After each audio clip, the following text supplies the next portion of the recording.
Hey guys, welcome back to a new video, and today guys, Driving Empire just released the brand new update. I'm going to be showing you guys everything that there is to know about it. So without further ado, I'm going to get right into it, but I also want to shout out these guys right here for all coming here to help out in the video. Observe these noobs. Yeah, pretty cool stuff. Nice. Now, this is the first brand new car right here. This is the Koenigsegg CCXR TREVITA, I believe. It looks pretty nice. It's got this carbon and all that good stuff. Yeah, it's quite interesting, just as I expected. And for those wondering, it was the remesh for the CCX, so you will no longer have the CCX in your garage. Now it's just going to be replaced by this bad boy. So yeah, I mean, this is the interior. Looks pretty nice. I mean, it looks like they invested a good amount of detail into this car. It's not like a 5 out of 5, but it is a pretty solid 4 out of 5. Nice. It looks pretty good. And yeah, if you're wondering how much this cost, this will set you back about $4.9 million. Now I'm going to give this car a driving test.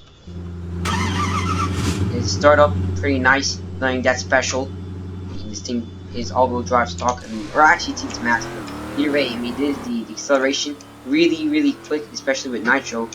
And yeah, I mean, it's nothing really that special in my opinion. The acceleration is good.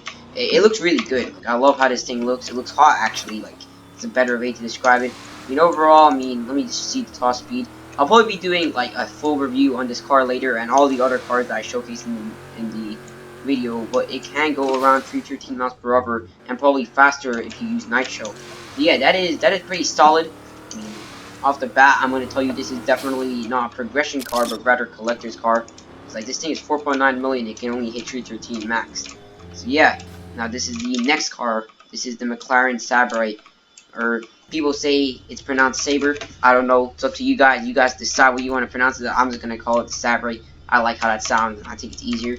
I mean, right here, it looks pretty nice. You know, it's got this nice secondary, primary, lots of detail right here. The exterior is pretty nice, actually. I mean, my favorite part of the Sabre is just like, or these like holes inside the car. It looks really nice and really cool in my opinion. I don't know why, I just like it. And the taillights are actually surprisingly right here or along this like wing-like structure, which is really cool. Like the car, the body, it's just built in such an aerodynamic way, which looks really nice. Now, this is the interior. Honestly, garbage. I mean, this is probably like a 2 out of 5 at most. No detail at all. I mean, it's got seats, it's got a steering wheel, but I'm honestly disappointed. Like, I would have expected a really cool interior for something that I spent about $8 million on. It's something that looks this cool on the outside. I mean, I wish they put more detail into it. So the mesh was a bit rushed, but I mean, that's fine. I'm not really going to complain about it. Now, right here, this is the brand new, I believe this is called the Ford F-150 VELOCIRAPTOR. Just keep forgetting the name, I'm sorry. But this is the first 6x6 introduced into Driving Empire and ready for Roblox, just the whole game as a whole. Yeah, it looks really nice. Just the interior alone. The detail is tremendous. They really set it off here. I mean, I honestly feel that the Sabre should have got really good detail. Just looking at the amount of detail they invested in the Velociraptor. I mean, I don't know. Quite interesting.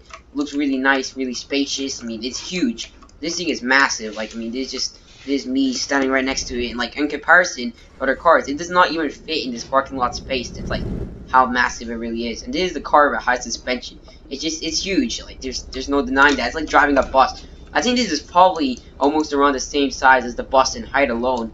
I mean, that's quite nice. I actually love how this thing is. Like, it's pretty cool that they implemented to the game. So here's a driving test. Let's get inside. I'll be doing the Sabre soon. I just realized I forgot about it right now. Startup is pretty good, and acceleration is garbage. But I mean, that's fine. Pretty sure this thing is stock right now. And overall, I don't think it's really that fast. It's not something you would want to buy for the speed. It's more something that you just buy for the fun of owning it, or just the collecting factor. I mean, I don't know. It's quite cool. Overall, off-road capabilities is quite nice. It can just tear right through these mountains with ease. I mean, it does spin out surprisingly, but it is quite interesting to drive, without doubt. So, yeah, now I'm just gonna, teleport back to the cars and motorcycles dealership. Now, one thing I also want to point out, though, before I get into the next car, is they did revamp the dealership. It looks pretty nice. You know, they got the updated Gallardo right here. Pretty nice, pretty cool. They got the Performante, and I really love what they did here with this nice purple stripe. It looks really, really good, and it is like my favorite color, so I love how this looks, especially with this nice, beautiful Huracan. And this is a CCXR and a nice matte black finish, quite nice, honestly. The Sabre back there. So I guess they're trying to showcase the new cars that were added to the game. Let's take the Sabre for a spin. Starter was pretty nice. I mean, it sounds like most of the other cars to me, at least. Now the lights, it looks like it has fog lights, which is pretty cool. I've already showed you guys the interior. Now the acceleration actually is really, really quick. I mean, it's something that you would expect though from a car that you spent $8 million on. Nitro is quite fast. The overall acceleration and all of that is really, really good. And I believe this thing can top around like 330-ish miles per hour. It's quite fast. I mean, the handling is quite good. And the sound, I mean, I don't really like how the car sounds though. I don't know. I don't like how it sounds. But I mean, overall, it is pretty quick. I mean, it doesn't really do anything above and beyond what you would expect, but I mean, it's pretty cool. And later on, I will be doing a review of the circuit performance and all of that good stuff. So yeah, I'm going to teleport back to the car and motorcycle dealership one more time. Now I'm going to be showing you the new Lamborghini Gallardo. Let me just grab it right now. This is the car. Now, they didn't really change anything on the exterior mesh from what I know of, and neither did they change anything in performance, at least that's what I was told. But what they did change is right here in front of us, the gauge clusters, which looks pretty cool. I mean, they said they were going to update it. I'm glad they did. It looks a lot better than it did previously. It looks like they have detailed gauges. I mean, I don't think it's really that much of a great change. It's more of like a simple change that's pretty cool, that adds like a bit more flavor to the car, which is quite interesting. Now, guys, I'm going to show you guys something that you all have probably been looking forward to, the biggest new change in this update.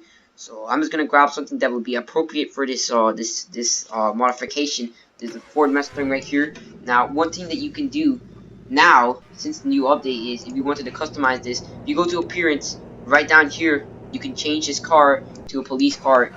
And, well, you need the police pass to get it from what I know of. So once you buy it, it costs you like 10 grand. Pretty cool. I mean, it gives you the roof bar. It gives you this nice, like, I don't know, I guess ram bar. It looks really good. I mean, I think it depends on what car you have that you like modify. Like the Mustang, for example, has the roof bar and the ram bar.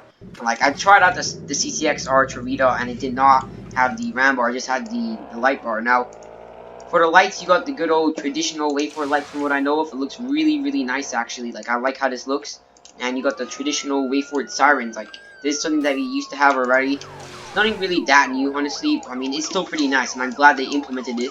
Like, the old police car was still garbage, so, I mean, I don't know, it's quite nice. And I think now you can probably host better police chases, knowing that your game won't, like, be really glitchy and all of that stuff. And you actually have a faster option now for cars that you want to use. I mean, this car is now kind of useless because, like, it doesn't even have the siren bar, so there's no point even using it. Actually, let me see if we can even change it. Nope. So, yeah, I mean, anyways, from what I know of, that is all that was changed in Driving Empire. And, I'm going to check one more time if there was anything new. Well, nope. So, anyways, that is the end of today's video. So, to summarize everything, they added 4 new cars, or they didn't add 4 cars, they added 3 new cars. I mean, actually, well, they added 2 new cars, the Sabre and the Velociraptor. They remeshed the CCXR. It turns out what Borgas was saying about remeshing the Levante was just probably one of those jokes. I mean, I still have it here in my garage. And he was also, I don't know, but it's quite interesting. It's definitely quite a cool update, Now I can just, go to appearance, whip on the police accessories, and it's pretty swag, not gonna lie. So yeah, guys. Anyway, please drop down in the comment section below what you thought about this update. I want to know what you guys thought about it. Honestly, from my perspective, it was pretty cool. It's not my favorite RAV4 update or Driving Empire update. It's definitely not that. I mean, it's still quite a cool, small, miniature update that they did. And a nice change. I mean, it's quite interesting. Anyway, guys, that's going to be the end of this video. Shout out to everybody who helped out in this video. Thanks for watching. Please drop a like, subscribe if you haven't already, and I'll see you guys in the next video. Bye.